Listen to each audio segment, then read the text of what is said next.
This is our world. A warm, comfortable, familiar place. But walk away from the fire and look up. Our thoughts soon leave home. Are we just insignificant specks? Is the universe welcoming or hostile? We could stand here forever, wondering. Or we could turn our back on this beach, leave home, to see the universe, from here to its edge, to discover its wonders, confront its horrors. Beautiful new worlds, malevolent dark forces.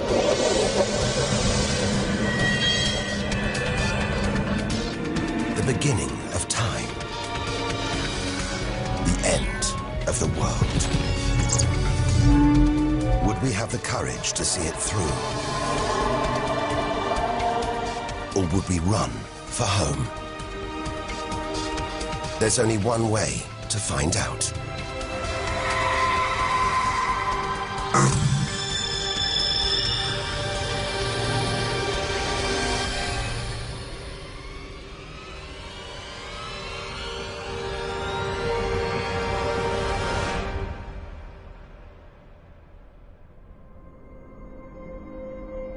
The edge of space. Only 100 kilometers up, just an hour's drive from home. Down there, life continues. The traffic keeps moving, stocks go on trading, and Star Trek is still showing. Looks favorable enough at this point that the race should go. The Blue Jays will be without starter Jim Clancy for a couple of weeks. He's having problems with his sporting for beginning. Order! Will the honourable gentleman resume his seat? Mr. Ashton. But we have to leave all this behind. To dip our toe into the vast dark ocean beyond.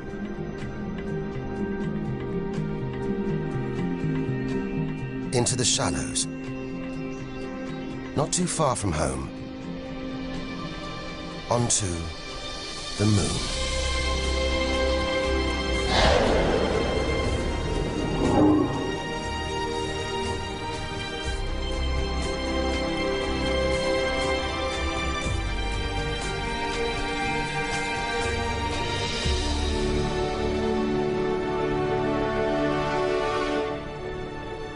Dozens of astronauts have come this way before us. 12 of them have walked on the moon itself. Just over 400,000 kilometers from home, 3 days in a spacecraft. So close, it's as if we've barely left home. Familiar, safe, within sight of Earth.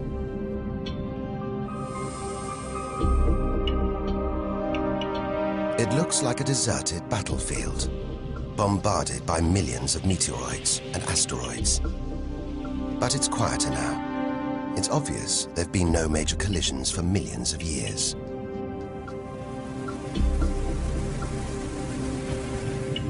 This brings back memories. The Apollo 11 lunar module. Neil Armstrong's first footprints. Looks like they were made yesterday. There's no air to change them. They should survive for millions of years. Maybe longer than us.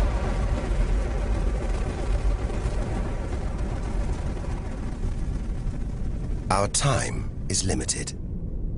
We need to take our own giant leap. Further than any human has ever traveled.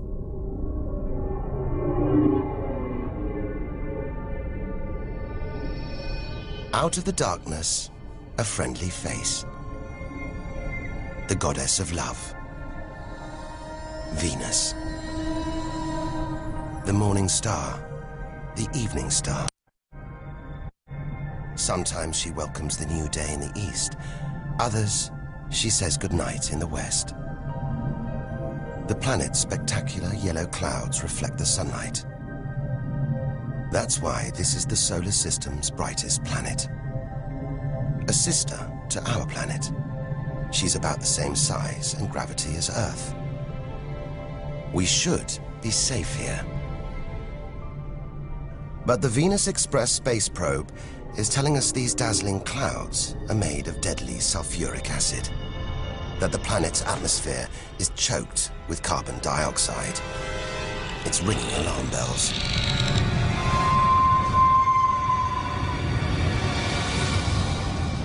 Venus is one angry goddess. The air is noxious, the pressure unbearable, and it's hot, approaching 500 degrees Celsius.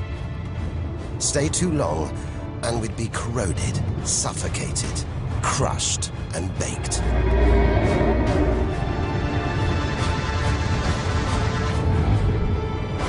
Nothing can survive here. Like this. It's a Soviet Venera robotic probe. Its heavy armor's been wrecked by the extreme atmosphere.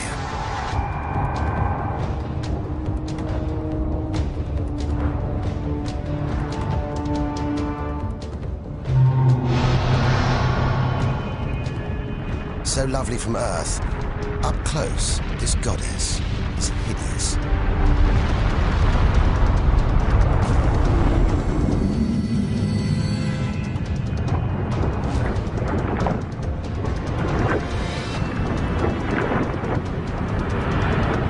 She's the sister from hell, pockmarked by thousands of volcanoes. All that carbon dioxide in its atmosphere is trapping the sun's heat. This is global warming gone wild. Before it took hold, maybe Venus was calm, more like her sister planet Earth. If that's true, this could be our planet's future.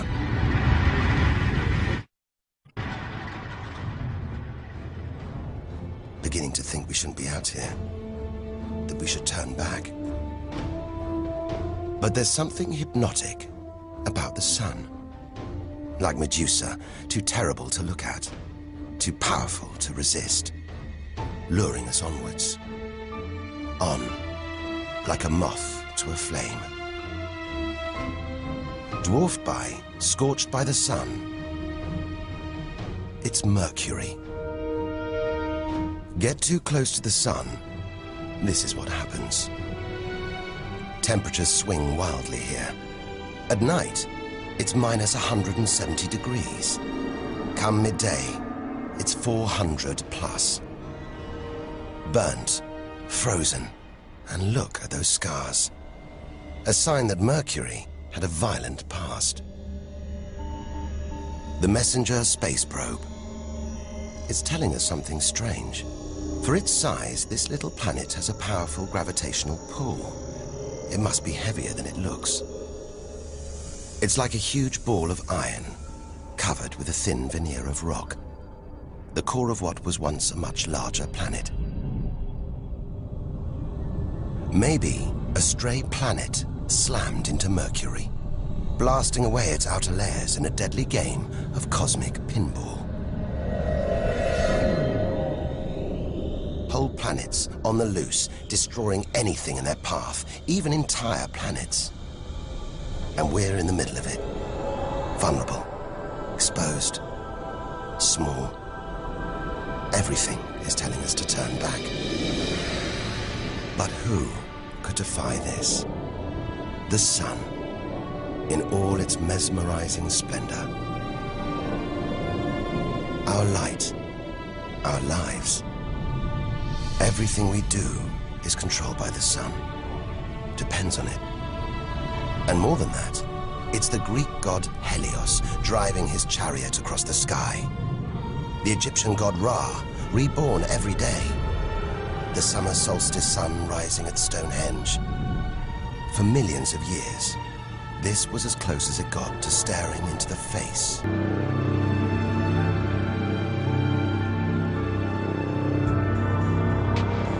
650 million kilometers from home. What a weird-looking place. And yet it looks strangely familiar.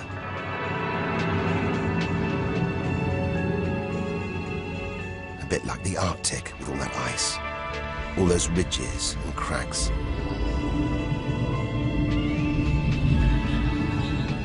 This is Europa, and maybe, like the Arctic, this ice is floating on water, liquid water.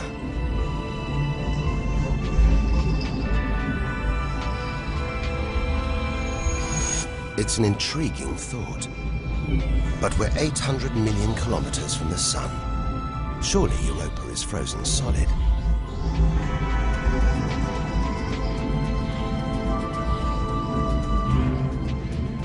Unless Jupiter's gravity is creating friction deep inside, stopping Europa from freezing solid, allowing life to develop in the waters beneath its frozen crust.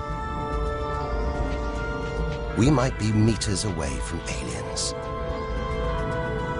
from a whole ecosystem of microbes, crustaceans, maybe even squid. The only thing between us and the possibility of alien life, this layer of ice. But until we send a spacecraft to drill through the ice, Europa will remain one of the solar system's greatest mysteries.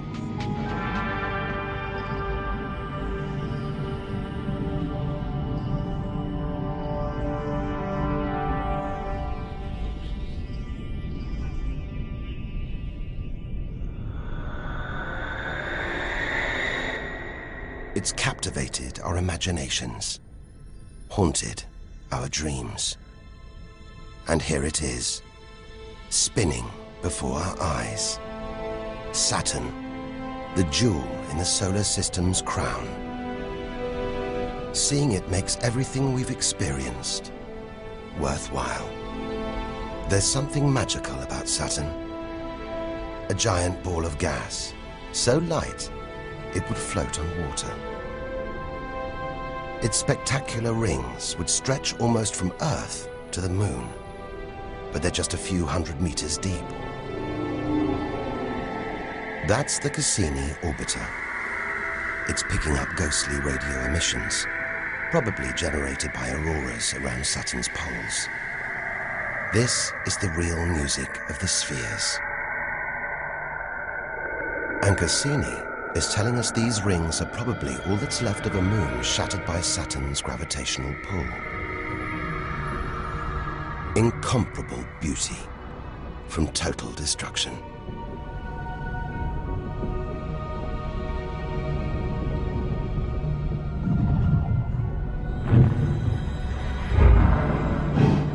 Billions of shards of ice, some as small as ice cubes, others the size of houses. They collide, break apart, reassemble.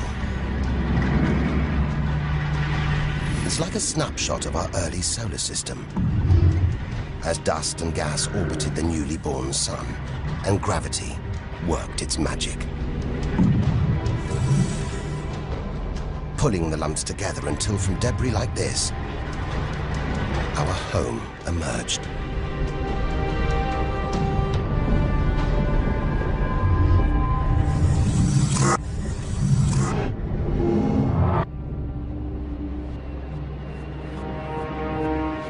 We could stay here forever, gazing at Saturn's seductive allure. But we have to drag ourselves away. We've got so much further to go, so much more to learn.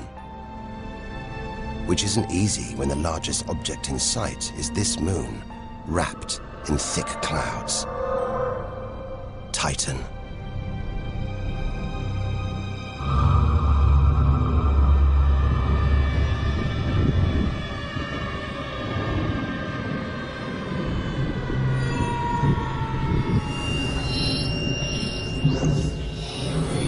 It seems like there's an atmosphere down here. There's wind, rain, even seasons. And look at these rivers, lakes and oceans. It's the most similar place to Earth we've seen so far. Maybe it was worth tearing ourselves away from Saturn after all. Except that's not water. That's liquid natural gas. There must be hundreds of times more natural gas here than all the Earth's oil and gas reserves. If we could get it home, it could power our cities, fuel our cars for thousands of years. Or maybe, one day, we could use it here to fuel a colony. Assuming there isn't life on Titan already.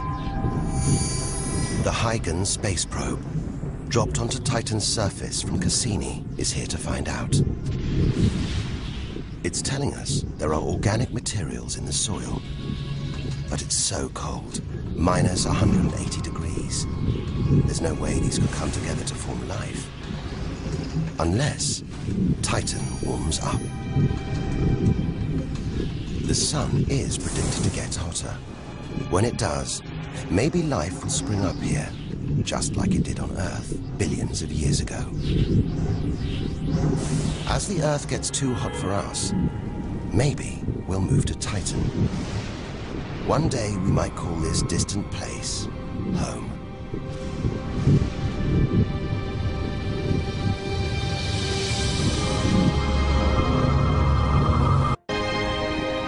Home.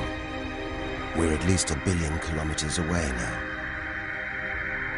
Beyond this point, we lose visual contact with the Earth. We're standing on a cliff, looking out into the solar system's mysterious outer reaches. If we want to understand the universe, to reach its edge, we have to jump.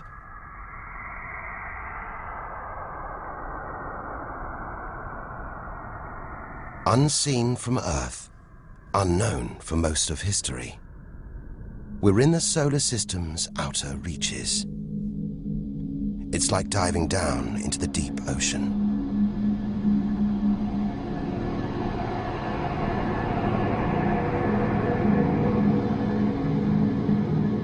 Those rings. It looks like Uranus has been tilted off its axis, toppled over by a stray planet.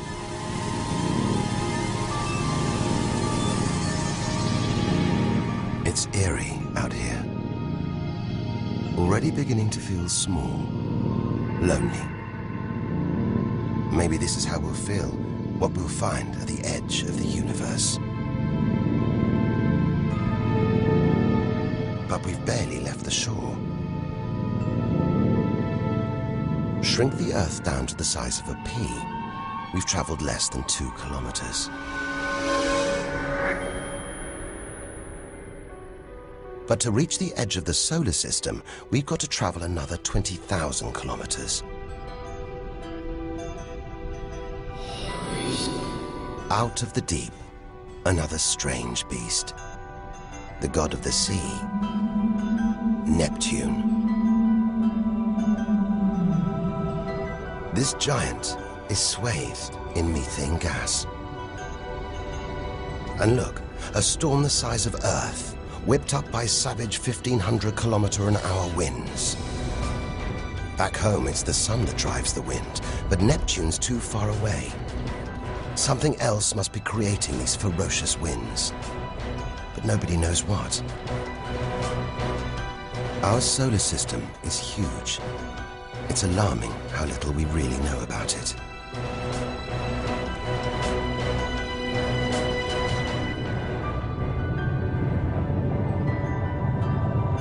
Plunging deeper, something to cling to. After all those balls of gas, a solid moon. Triton. Solid, but not stable. Just look at these geysers, cosmic chimneys pumping out strange soot. And this moon is going round Neptune in the opposite direction to the planet's spin.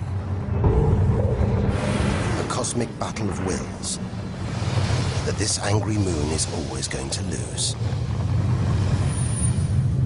Neptune's massive gravity is pulling on Triton, slowing it down, reeling it in.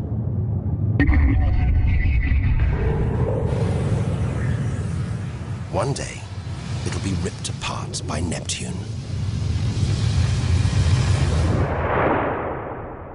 And that's it. No more moons, no more planets to see in our solar system. It's getting colder. We're getting further from the sun, slipping from the grip of its gravitational tentacles. But look at all this. It's not a void. It's teeming with frozen rocks, icy spheres, like Pluto. Until recently, it seemed Pluto was alone. Beyond it, nothing. We were wrong. More frozen worlds. Discoveries so new, nobody can agree what to call them. Plutinos, ice dwarfs, cubanos. Whatever the name, the implications are the same. Our solar system isn't the neat model we thought it was. Over 13 billion kilometers from home, the most distant thing ever seen to orbit the sun, another small icy world called Sedna, discovered in 2003. Its orbit takes 10,000 years and sends it 130 billion kilometers from the sun. Hang on, there's something else out here. 16 billion kilometers from home, the space probe Voyager 1. If it wasn't for this bundle of aluminium and antennae, we'd have no images of the giant planets, no clue about their strange moons. It's traveling 20 times faster than a bullet, sending messages home.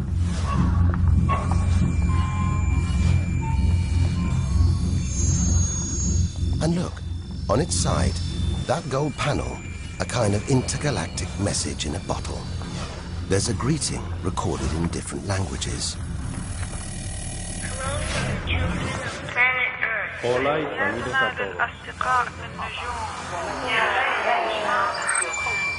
And a map showing how to find our solar system.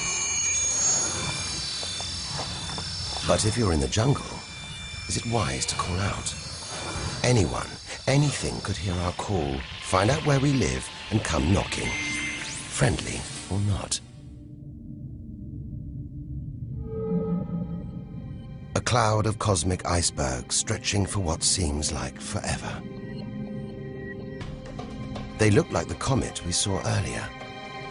Maybe it started life out here, until something dislodged it, sending it towards the sun, just like the comets that may have planted life on Earth billions of years ago. And seeing all this ice, maybe they carried water to Earth too. It's an astonishing thought. The water in the oceans, in your coffee, even in your body, all from this distant celestial ice machine.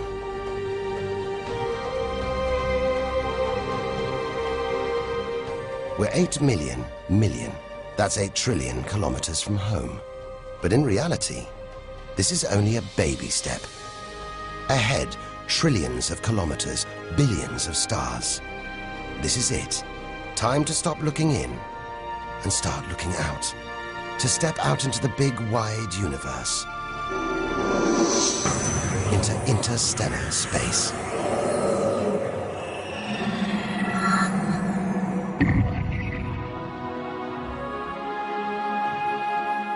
Interstellar space. Far beyond our solar system. What a view. Billions of stars like our own sun, many with planets, many of those with moons.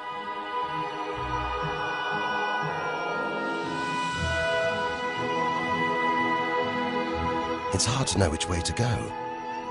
There are infinite possibilities in every direction. Whichever way, we're going to need a serious burst of acceleration.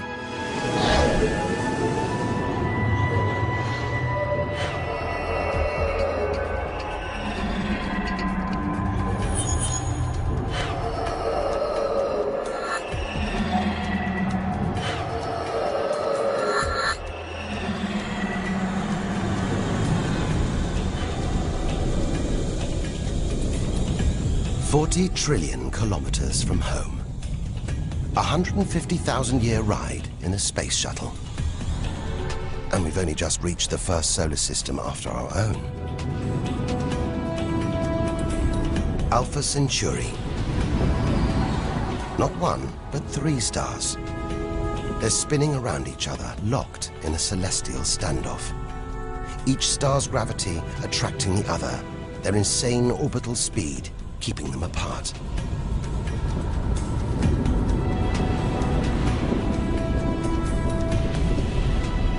Get between them, and we could be flung into the face of one of these stars.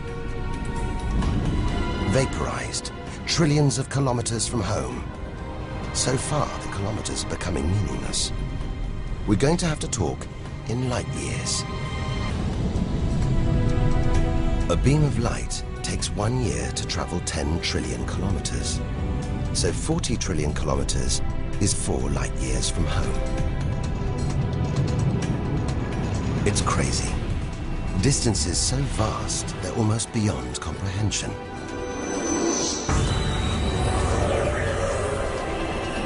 And exciting. Who knows what strange worlds lie ahead? What we'll discover when, if we reach the edge of the universe.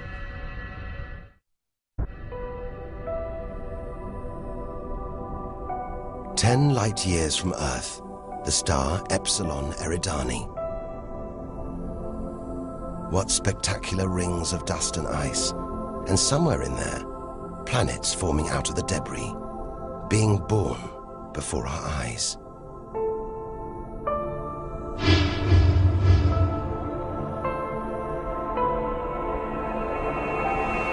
Asteroids and comets everywhere.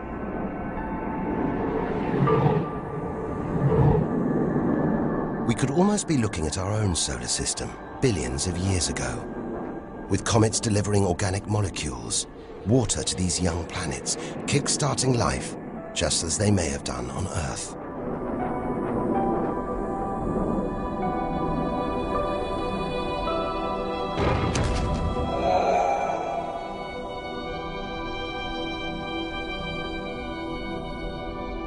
At the center of all this action, a star smaller than our sun.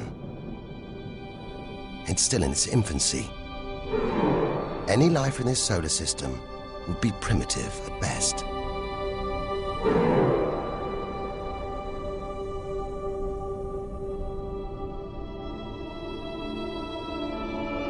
There must be more mature, developed solar systems out here, but finding them is like looking for a needle in a cosmic haystack.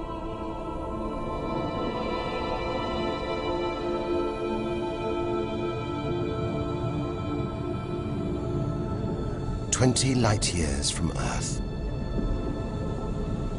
Star Gliese 581.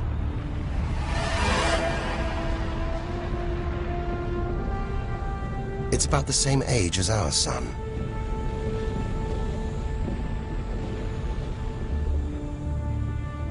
And orbiting it, this planet. It's just the right distance from its sun. Any closer and water would boil away. Any further and it would freeze. Ideal conditions for life to have evolved.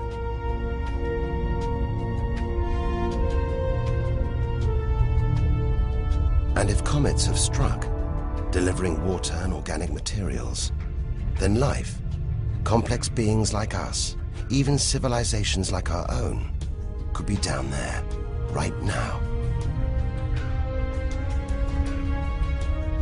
And if there are, even at this distance, they could be tuning into our TV signals, watching shows from 20 years ago. And here's your host, Joe Kaplan.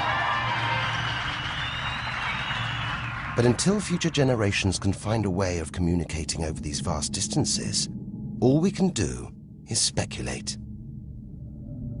Us and them, living parallel lives, unaware of each other's existence. Unless life has been and gone.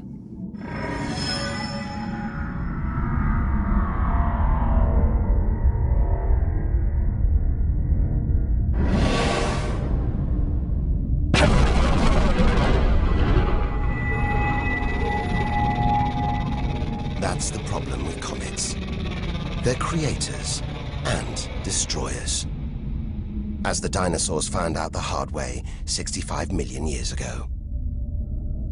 This is the needle in the cosmic haystack, the closest we've come to a habitable solar system like our own. But it's a chance encounter. There could be hundreds, millions more solar systems like this out here. Or none at all.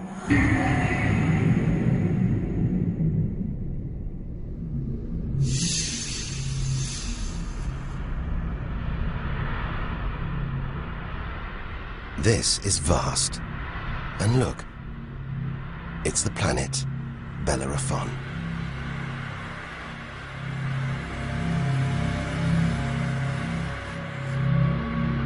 So close to its own sun, it's a miracle it was discovered at all.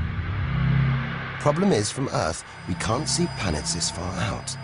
They're obscured by the brilliance of their neighboring stars. But the planets have a minute gravitational pull on those stars. Measure these tiny movements trillions of kilometers away, and we can prove they exist. That's how we tracked down Bellerophon in the 1990s, opening the floodgates to the discovery of hundreds of other distant planets. 65 light years from Earth. Tune in on this bright star, and you'd pick up TV signals from Hitler's Berlin Olympics. Verkünde die Spiele von Berlin zur Feier der 11. Olympiade neuer Zeitrechnung als eröffnet.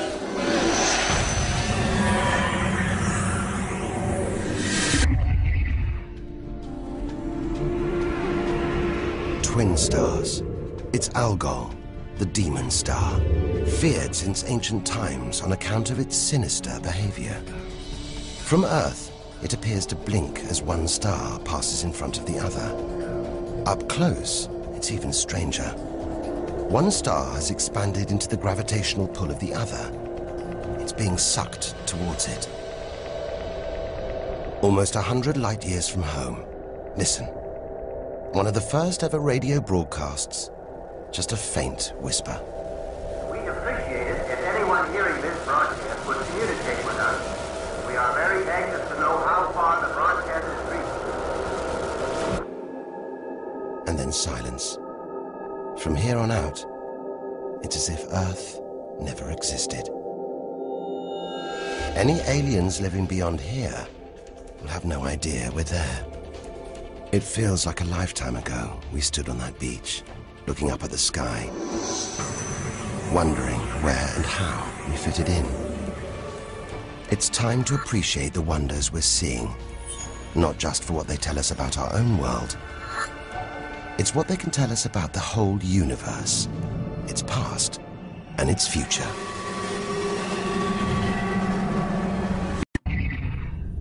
Deep inside our galaxy, the Milky Way, a vast celestial library, each star a book with a story to tell. It's all here, waiting for us to lift the cover. The seven sisters, daughters of the ancient Greek god Atlas, transformed into stars to comfort their father as he held the heavens on his shoulders.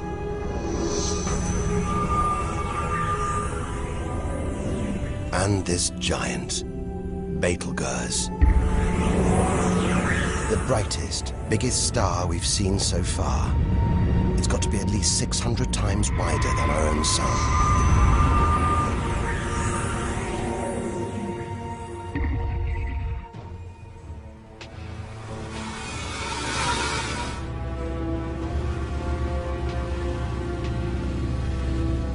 But this, it's not a star.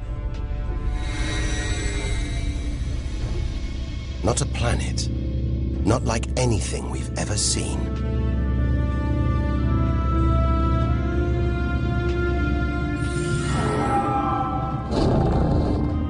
A ghostly spectre, more than 1,300 light years from Earth. Orion's dark cloud. Dust and gas, so dense it's shrouding us. shutting us off from the universe outside. There, deep inside, a ball of light, pulling the dust and gas towards it, heating up, merging into a ball of burning, hot gas. Like a star, like our sun, in miniature. It's millions of degrees inside it, so hot it's beginning to trigger nuclear reactions, the kind that keep our sun shining, making energy, radiation, light. A star is being born.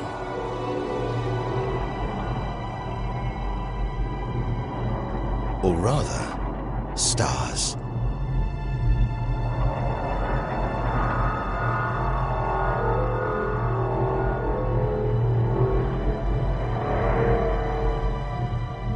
Orion's dark cloud is a vast star factory.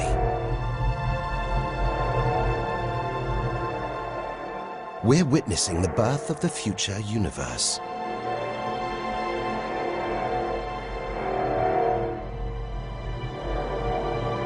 We've come to expect hostile horrors, but we're discovering one of the universe's greatest creative wonders: star birth.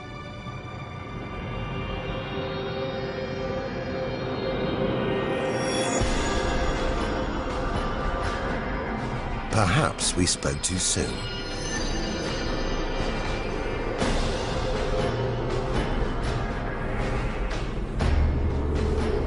Jets of gas, exploding outwards at 200,000 kilometers an hour, blasting dust and gas out for millions of kilometers.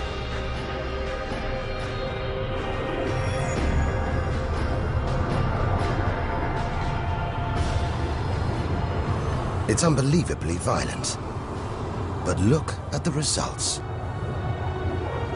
It's beyond words. Nebula, vast glowing clouds of gas, hanging in space. With no wind out here, they'll take thousands of years to disperse. They seem to be forming a vast stellar sculpture. It makes you realize nature is more than a scientist, an engineer. It's an artist on the grandest of scales. We've seen some strange sights, but this is a masterpiece. A giant horse's head rearing up in space. Stars are born, grow up, and then what? Do they die? Do they slip quietly into the night, or go out with a bang?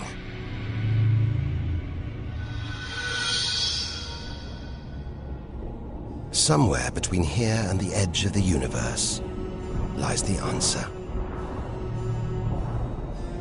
Nearly 4,000 light-years further, luminous clouds suspended in space, encircling what was once a star like our own sun. All that's left of it are these brightly colored gases.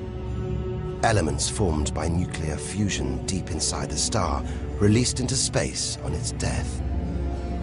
Green and violet, hydrogen and helium, the raw materials of the universe.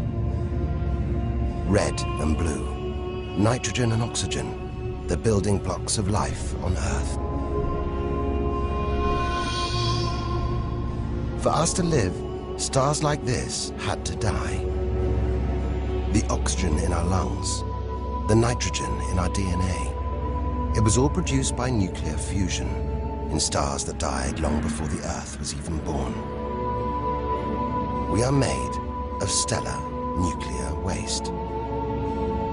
Our family tree begins here.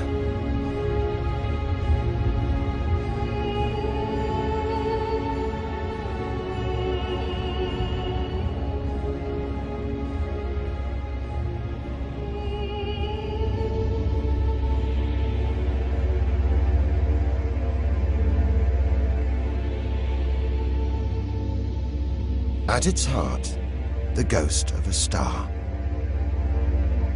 It's a white dwarf. White, hot, small, but unbelievably dense. In the star's dying moments, its atoms fused and squeezed together, making it so dense that just a teaspoon of this white dwarf would weigh 1 ton.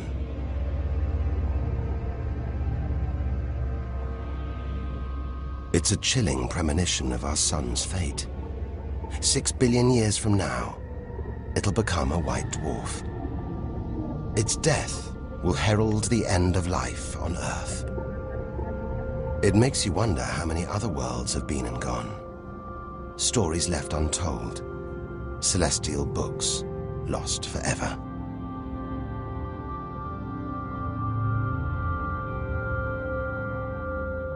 But the greatest story of them all is still to be told. We must go back through time to the very first chapter to tell the story of how the universe began.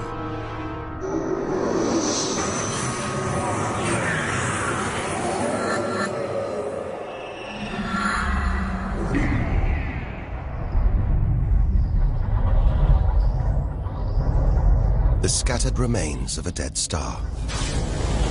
A nebula, the Crab Nebula.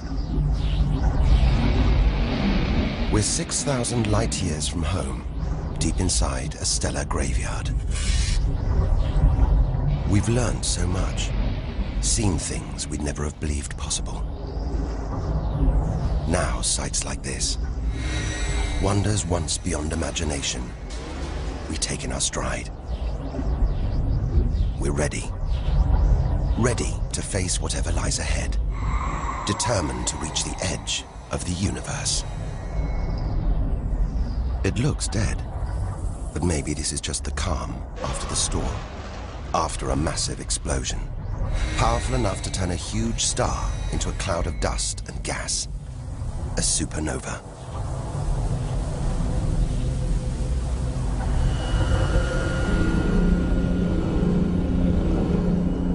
The eye of the storm, a spinning, pulsating star, a pulsar.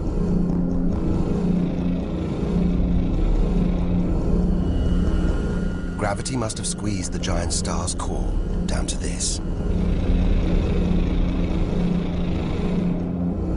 It's just 20 kilometers across, unimaginably dense. One pinhead of this would weigh hundreds, maybe millions of tons. As it shrank, like a figure skater spinning on the spot, arms outstretched, then pulling them in, it began to spin faster. 2 beams of light, energy, radiation, spinning 30 times a second, powering the huge cloud of dust and gas.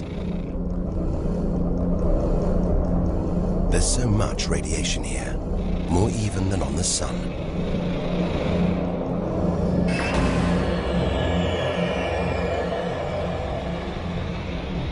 That was easily the deadliest thing we've encountered so far.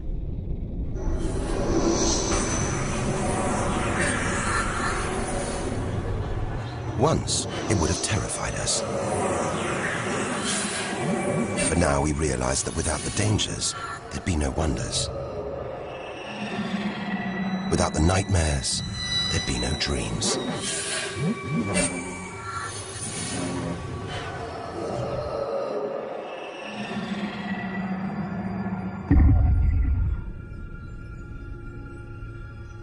Getting a strange sensation. A feeling, as though there's something bad out here. A malevolent presence. The one thing we didn't want to encounter. Impossibly black, blotting out the stars behind it.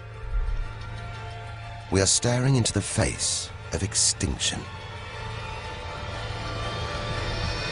The remains of a giant star. A black hole.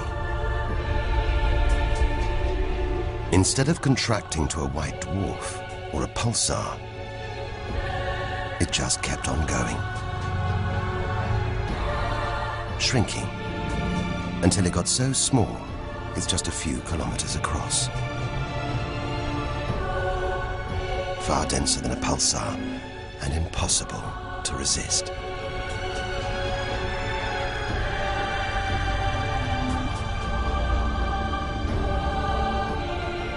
Stray too close, and there's no turning back. Now we know why it's a black hole.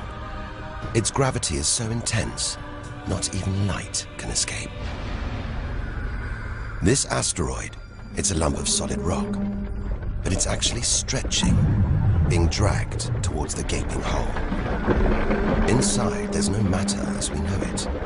No time, no space. All the rules of physics collapse.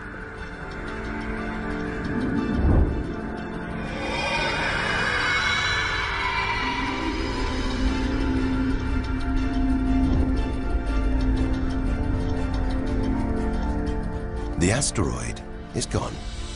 Truth is, nobody really knows where. We're looking at the limit of human understanding. There could be millions of black holes creeping around our galaxy. More perhaps than all the stars in the sky. But we wouldn't see them until it was too late.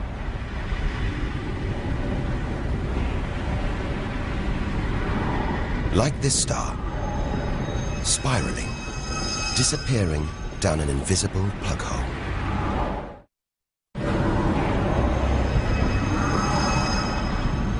Who's to say we don't live inside a vast black hole? That the whole universe isn't inside one right now, inside another universe. Think about it for too long, and your mind reels. Sometimes it feels like the more we see, the less we know. But we do know our galaxy is more complex and more dangerous than we ever imagined. And we're still in our own galaxy, the Milky Way. The vastness of the universe beyond still lies ahead. The wonders, the dangers, the secrets, they're out there. But first, we've got to find a way out of the Milky Way.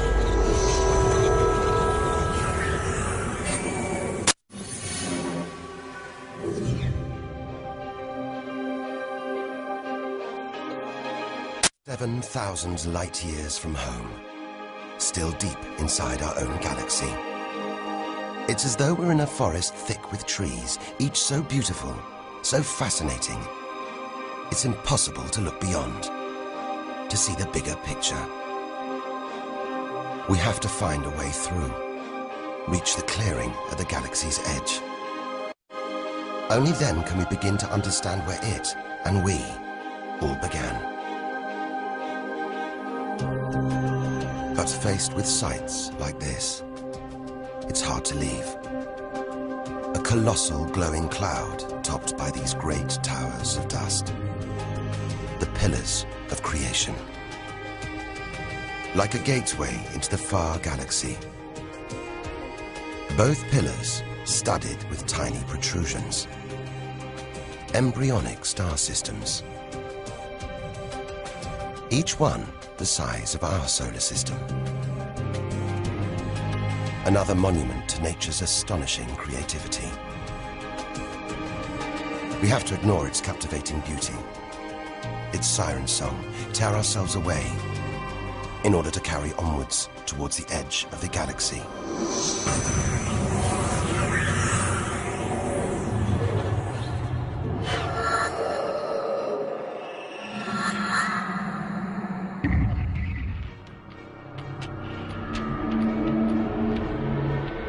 Dazzled by the Milky Way's beauty, we've been blinded to its terrors and strayed into a cosmic minefield.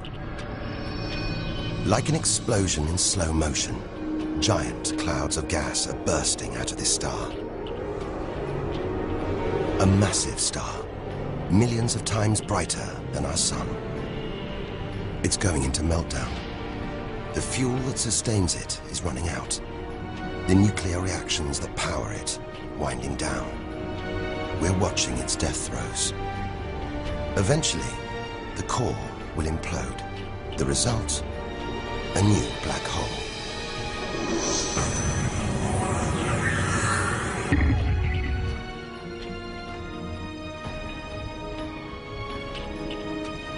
An even bigger, dangerously unstable star. But this one's about to explode. And when a star this big dies, it's 100 times more violent than a supernova. Somehow we've stumbled into the most violent star death imaginable. A hypernova.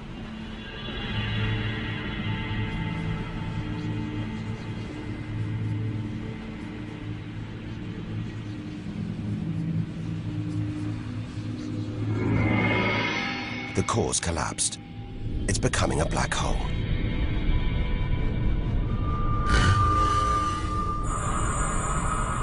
And that's the shockwave, surging through the star, ripping its outer layers into space.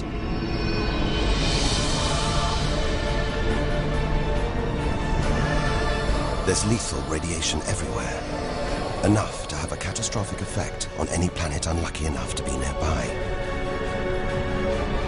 When virtually every species on Earth was wiped out 450 million years ago, the culprit may have been one of these.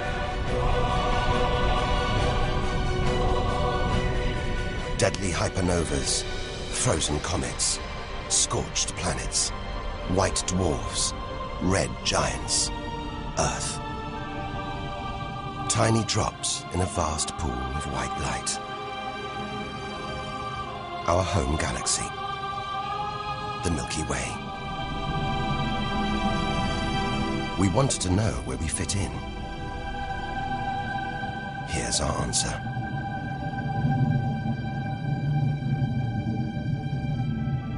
Civilizations, past and present. Everyone that's ever lived. The smallest bug, the highest mountain. All of it. Invisible. Not even a tiny speck.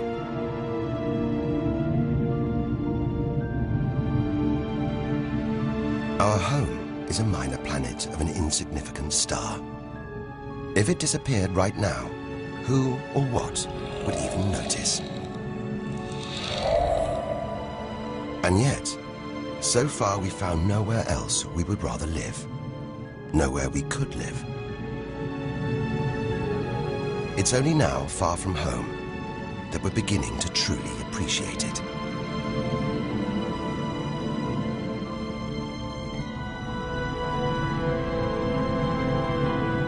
Look at all these stars. Hundreds of thousands of them.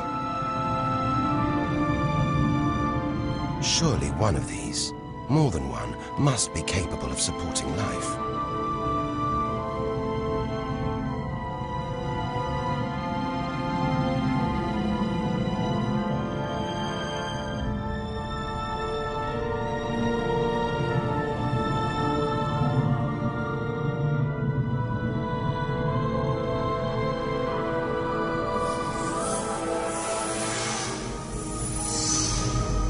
Maybe here, in this swarm of stars, the Great Cluster.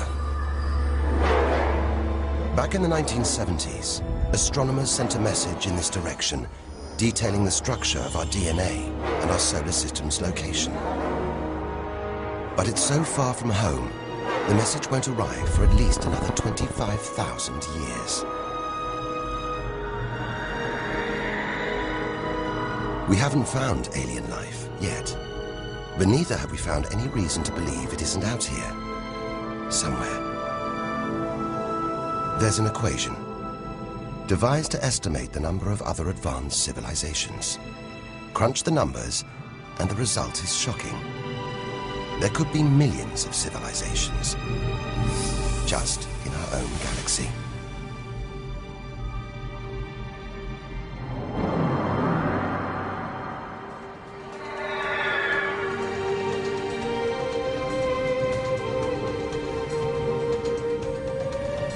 Everything we have seen so far is inside the Milky Way. Now here's our chance to see other galaxies, to glimpse the even bigger picture And perhaps to answer the ultimate question, where does all this come from? We are now ready to leave our solar system, our galaxy, and enter intergalactic space.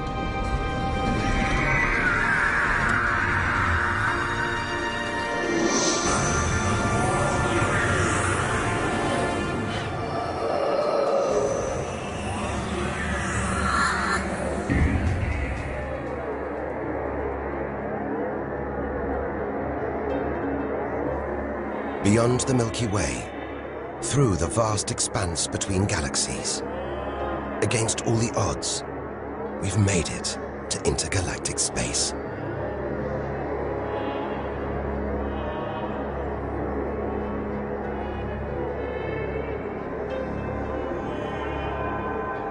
Out here, there's no horizon in sight. Even the closest galaxies are millions of light years away. The remains of galaxies ripped apart by the Milky Way's huge gravitational pull. Scattered through, nothing.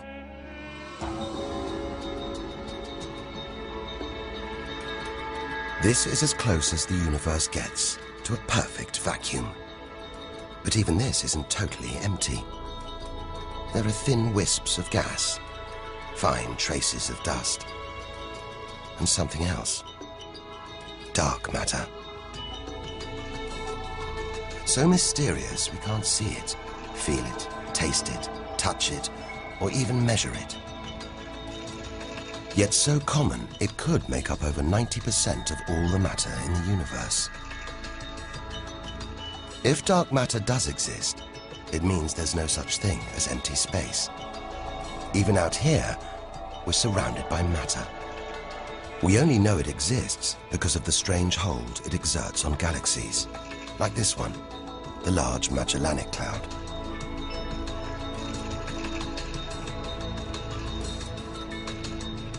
More than 6 billion years into today's fastest spacecraft, 160,000 light-years from the Milky Way, at the edge of its gravitational reach.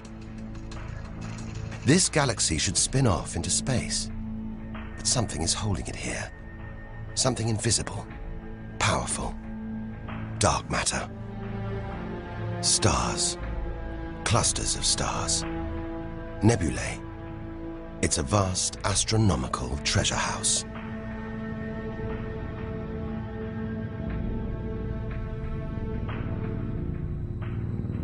But look at this. It's like a string of gleaming pearls. It's a fireball, expanding out from what must have been a massive explosion, a supernova. So bright that when light from the explosion reached the Earth in 1987, it was visible with the naked eye. And so violent, it triggered a string of nuclear reactions, forcing atoms together, creating new elements: gold, silver, platinum, blasting them out into space.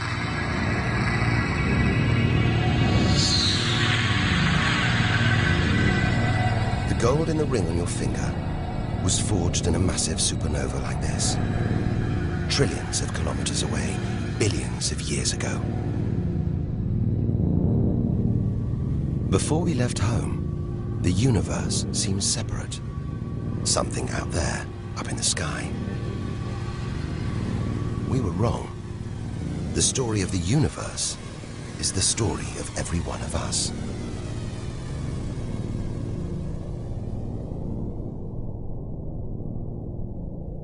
It's comforting to remember as we venture through this abyss.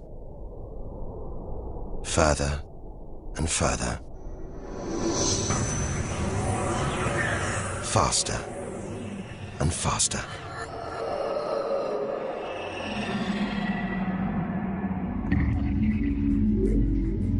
The Andromeda Galaxy, 2.5 million light-years away. It's moving through space at nearly 1 million kilometers an hour. Everything in space is moving apart like shrapnel from an explosion. We're seeing this galaxy as it was when our ape-like ancestors first walked across the African plains.